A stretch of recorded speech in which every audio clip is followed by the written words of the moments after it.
Bilasizmi, bugungi o'zida 30 dan ortiq homiladorim bir xil savol bilan murojaat qildi.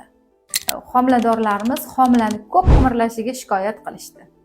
Homilani ko'p qimirlashi bu normal holat hisoblanadi. Qachonki homila 24 hafta bilan 35 hafta oralig'ida qorin bo'shlig'ida, ya'ni bachadonda joy ko'proq bo'lganligi hisobiga homila ko'proq qimirlaydi. Homilaning harakatlari aktiv bo'ladi. Bu tabiiy hol hisoblanadi. Har yarim soatda homila 7 martagacha qimirlab berishligi mumkin. O'sha uchun homilani ko'p qimirlashi bu xavfli hisoblanmaydi. Homilani ko'p qimirlasa, qattiq qimirlasa, demak bizning bolajonimiz sog'lom hisoblanadi. Qachonki bolaga kislorod yetishmasa, bolaning tonuslari pasayadi, harakatlari susayadi. Kam qimirlash bu bola uchun xavfli hisoblanadi.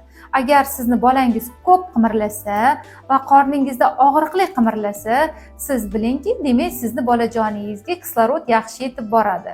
Kislorod yaxshi yetib borsa, bolaning harakatlari aktiv bo'ladi va bolajonimiz yaxshi qimirlaydi.